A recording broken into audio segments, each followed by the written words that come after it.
Mordecai, and Vajezather, the 10 sons of Haman, the son of Hammedatha, the enemy of the Jews, they killed. But they did not lay a hand on the plunder. On that day, the number of those who were killed in Shushan the citadel was brought to the king.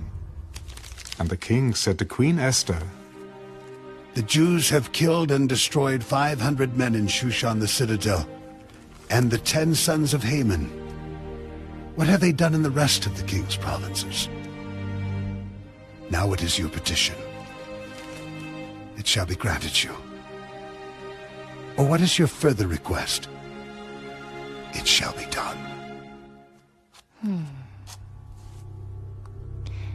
If it pleases the king, let it be granted to the Jews who are in Shushan to do again tomorrow according to today's decree, and let Haman's 10 sons be hanged on the gallows.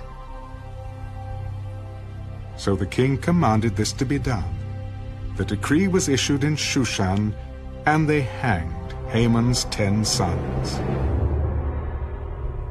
And the Jews who were in Shushan gathered together again on the 14th day of the month of Adar, and killed 300 men at Shushan, but they did not lay a hand on the plunder.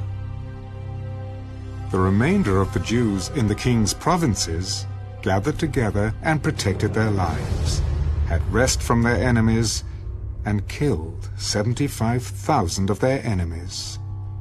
But they did not lay a hand on the plunder. This was on the 13th day of the month of Adar. And on the 14th of the month they rested, and made it a day of feasting and gladness. But the Jews who were in Shushan assembled together on the 13th day, as well as on the 14th. And on the 15th of the month they rested, and made it a day of feasting and gladness. Therefore the Jews of the villages who dwelt in the unwalled towns celebrated the 14th day of the month of Adar with gladness and feasting as a holiday, and for sending presents to one another. And Mordecai wrote these things and sent letters to all the Jews, near and far, who were in all the provinces of King Ahasuerus, to establish among them that they should celebrate yearly the 14th and 15th days of the month of Adar, as the days on which the Jews had rest from their enemies, as the month which was turned from sorrow to joy for them, and from mourning to a holiday, that they should make them days of feasting and joy, of sending presents to one another and gifts to the poor. So the Jews accepted the custom which they had begun, as Mordecai had written to them, because Haman the son of Hammedatha the Agagite, the enemy of all the Jews, had plotted against the Jews to annihilate them, and had cast Pur, that is, the lot, to consume them and destroy them. But when Esther came before the king, he commanded by letter that this wicked plot which Haman had devised against the Jews should return on his own head, and that he and his son should be hanged on the gallows. So they called these days Purim, after the name Pur.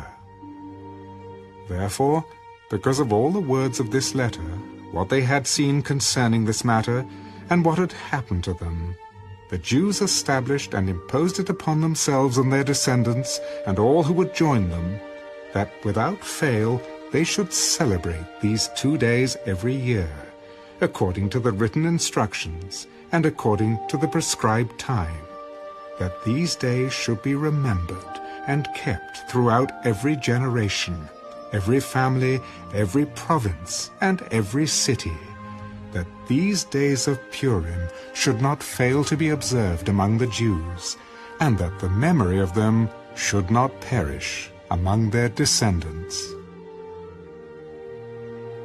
Then Queen Esther, the daughter of Abihail, with Mordecai the Jew, wrote with full authority to confirm this second letter about Purim. And Mordecai sent letters to all the Jews, to the 127 provinces of the kingdom of Ahasuerus, with words of peace and truth, to confirm these days of Purim at their appointed time, as Mordecai the Jew and Queen Esther had prescribed for them, and as they had decreed for themselves and their descendants concerning matters of their fasting and lamenting.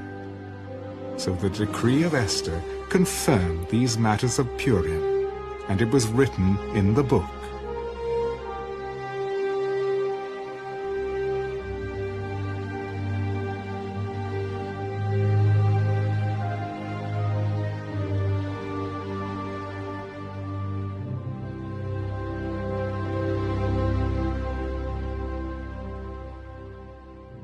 Esther, chapter 10.